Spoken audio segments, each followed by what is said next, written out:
Don't bother coming this year, Elena. It's more of a high-class dinner, my stepmother, Carol, said over the phone. Her tone was light, almost musical, but every word sliced through me. We've decided to keep it small, just immediate family, she added. Immediate family. I froze, staring at the phone in my flour-dusted hands. The bakery was quiet. The smell of cinnamon rolls filled the air. I whispered, I am family. Carol sighed. Oh, honey, don't take it personally. It's just, everyone's bringing expensive wines and gifts this year. You understand, right? I didn't. I stood there for a long time, hand trembling before ending the call. Tears mixed with flour on my cheek. I'd spent years trying to fit into a family that saw me as less. That call confirmed what I'd always feared. They didn't see me at all. When I finally spoke aloud to the empty room, it came out as a whisper. Fine, Carol. Enjoy your fancy Thanksgiving. Then, under my breath, I added, You'll regret this. My name is Elena. I was born into a family who thinks I am worthless, but they didn't know how famous I was going to be. Before I continue, tell me the state and city you're watching from, and thank you for subscribing to Revenge Storyin. The next morning, I opened the bakery before sunrise as usual. The ovens hummed, and the smell of rising bread filled the small space. My assistant, Jordan, noticed my silence. Everything okay, boss? He asked. I smiled weakly. Just family stuff. He grinned. The kind that makes you bake 3 extra pies out of anger. I chuckled. He wasn't wrong. I'd already rolled out enough dough for a small army. But the truth sat heavy in my chest. They'd chosen to exclude me. Again. As the morning crowd trickled in, my father's voice echoed in my head from years ago. You should have gone to college, like Kimberly. Baking won't get you far. Yet here I was, running a bakery that had quietly started turning real profits. I never flaunted it. I didn't need to. He coughed awkwardly. Well, your stepmother thought it'd be too formal for you. Don't take it to heart. I almost laughed. Too formal for me, Dad? Or too poor? He didn't answer. The silence said enough. Before hanging up, he mumbled, maybe next year. I ended the call and stared out the window. Snowflakes were starting to fall. For the first time, I didn't feel like crying. Instead, I whispered, There won't be a next year, Dad. Because sometimes the best revenge isn't loud. It's simply walking away and letting them choke on their own pride. A week later, a well-dressed couple walked into the bakery. Are you Miss Ellis? The man asked. We represent the local Chamber of Commerce. We'd like to feature you as this year's community hero. I blinked. Me? They smiled. Yes. Your bakery's donation saved our Thanksgiving drive. For a second, I panicked. It wasn't. They interrupted gently. We know it was you. One of our volunteers recognized your pies. My cheeks burned. By the next morning, my photo was in the paper. Local baker brings warmth to hundreds. And that's how my family found out. Kimberly texted first. Wait, you're the donor. I typed back. Guess poor people can surprise you. No reply. By evening, I got a call from Carol. I didn't pick up, but I could almost hear her voice in my head. Rehearsed, sugary, and desperate. And for once, I didn't care. They didn't give up easily. 2 days later, Carol showed up at my bakery, dressed in her usual pearls and fur coat. Her perfume filled the air before she even spoke. Elena, sweetheart, she began, fake smile plastered on. You should have told us you were involved in such generous work. I wiped my hands on my apron. You didn't invite me to Thanksgiving, remember? Her smile faltered. Oh, don't be dramatic. That was a misunderstanding. No, I said quietly. It was a choice. She shifted uncomfortably. Your father was so upset. He's been worried sick. I raised an eyebrow. Funny, he didn't sound worried when he called. Her voice turned brittle. You've embarrassed this family, Elena. The papers made it sound like we don't care about the community. I leaned against the counter, crossing my arms. Maybe because you don't. Her eyes narrowed, but she said nothing. She just turned and walked out, heels clicking sharp against the tiles. I exhaled slowly, watching her leave. For once, I didn't feel small. I felt powerful. And I knew this story wasn't over yet. After Carol left, the bakery felt strangely quiet. I leaned against the counter, heart racing. For years, I'd let her words define my worth. Now, watching her retreat in silence, it felt like a chain had finally broken. That night, I stayed late, cleaning the counters and replaying everything in my head. My phone kept buzzing. Missed calls from Kimberly from Dad. Even a text from Carol, "We need to talk." I didn't answer. Instead, I wrote a post on the bakery's page. Success isn't about fancy dinners or status. It's about kindness, resilience, and giving back, even when no one believes in you. The post went viral overnight. By morning, customers flooded the bakery. Some just came to say thank you. Others said they'd never forget what I'd done. Meanwhile, my family was drowning in public backlash. Their high-class dinner had become a symbol of exclusion. Reporters started asking why I wasn't invited. For once, they were the ones being judged. And me? I just kept baking. A few days later, my father walked in. He looked older, tired, almost fragile. He stood by the door, hat in hand, eyes down. "Elena," he began softly, "you've made quite a name for yourself." I stayed behind the counter, wiping a tray. "Funny, you never thought I could." He sighed. "I was wrong. We were wrong. Carol shouldn't have. She shouldn't have called me poor." I cut in. He winced. "You know how she gets. She didn't mean it." "She meant every word," I said. For a moment, he just stood there, staring at me. Then he whispered, "I'm proud of you." It was the first time I'd ever heard those words from him, but they sounded hollow now, like an afterthought. "Thank you," I said, turning away. "But I don't need your pride. I just needed respect." He nodded slowly, eyes glistening. Then he left, shoulders slumped, like a man who finally realized what he'd lost. That night I couldn't sleep. I kept thinking about his face, the regret, the softness. Part of me wanted to forgive him, but another part remembered all the times he'd chosen silence when I needed him most. My bakery had grown out of that silence. Every loaf, every pie, every sleepless night had been my answer to their doubt. The next morning, Jordan brought coffee and grinned. "You're trending again." I groaned. "Why this time?" He showed me his phone. The news headline read, "Baker who funded Thanksgiving reveals she was excluded by her family." I hadn't told anyone that, but someone must have, maybe Carol's gossip circle. The comments were overwhelming. People called me the girl who turned rejection into grace. For the first time, the world saw me the way I'd always wanted to be seen, not as a victim, but as someone who rose above. Days passed, and the bakery became busier than ever. People from nearby towns visited just to meet me. They said my story inspired them. Then one morning, a black car pulled up outside. Out stepped Carol, Dad, and Kimberly together. My heart skipped. They entered quietly. Customers turned to watch. Carol smiled stiffly. "We came to apologize," she said. I crossed my arms. Apologize or save face? Her jaw tightened. Both, maybe. Kimberly stepped forward. "Elena, I didn't realize how much you were doing. You didn't deserve that treatment." I looked at her, then at my father. "It's funny.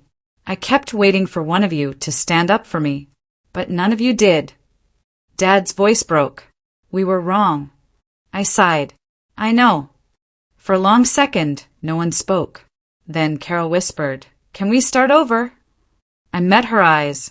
"No, but I hope you learn from this." And I walked away. The next few weeks felt lighter. I no longer checked their social media or replayed the hurt in my mind. Instead, I focused on something new, expanding the bakery.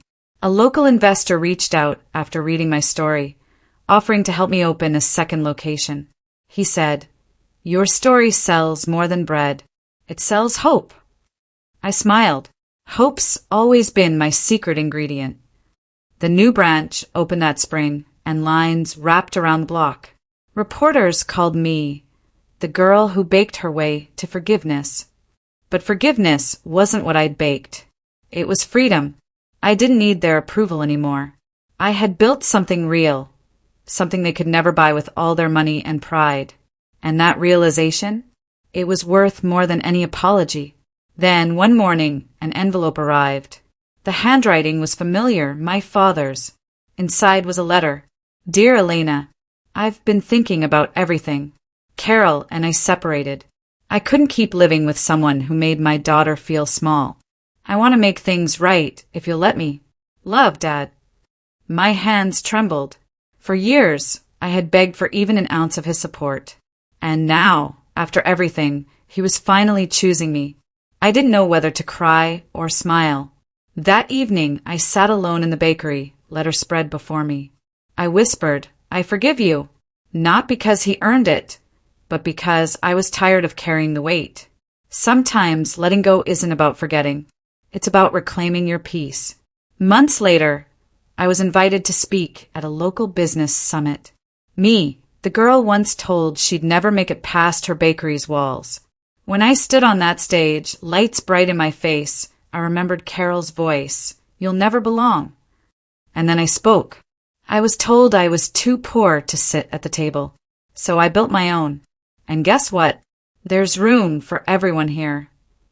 The crowd erupted in applause. Afterward, a teenage girl approached me. "My parents don't believe in me either," she said. "But your story, it gives me hope." I smiled and squeezed her hand. "Then keep baking your own dreams." It wasn't about revenge anymore. It was about showing others that rejection doesn't define you. Your response does. I did see Carol again, almost a year later. She came into the bakery, quietly, without her usual pearls or fur. Her eyes looked tired. "Elena," she said softly, "I just wanted to say, I'm sorry. For real this time." I studied her face. No arrogance, no rehearsed tone. Just a woman who'd lost the illusion of control. "I believe you," I said. She looked surprised. "You do?" "Yes, but I also believe people have to live with the messes they make. I've already moved on." Tears filled her eyes. "You turned out stronger than I ever imagined." I smiled gently. "I had to." She nodded, then left quietly, and for the first time, I didn't feel any bitterness. Just peace. That Christmas, my bakery hosted a free dinner for anyone alone or struggling. No fancy decorations, no designer dresses. Just warmth, laughter, and endless food. As I served pies, a little boy tugged my sleeve. "Miss Elena, is this your house?" I laughed. Something like that. He grinned. "It's the nicest house ever." I smiled, blinking away tears. That night, as I locked up, I thought about how far I'd come. From the girl excluded from her family's table to someone who built her own table big enough for everyone. Sometimes, the sweetest revenge is turning your pain into purpose. The following year, I received an invitation. Thanksgiving dinner, hosted by Kimberly and Dad. I stared at the envelope for a long time. Jordan noticed. "You going?" I smiled faintly. "No, I already have plans." Our bakery had started a tradition, hosting the community feast. We served hundreds every Thanksgiving now. It had become the talk of the town. That evening, I stood before the long tables of happy faces and thought, this is family.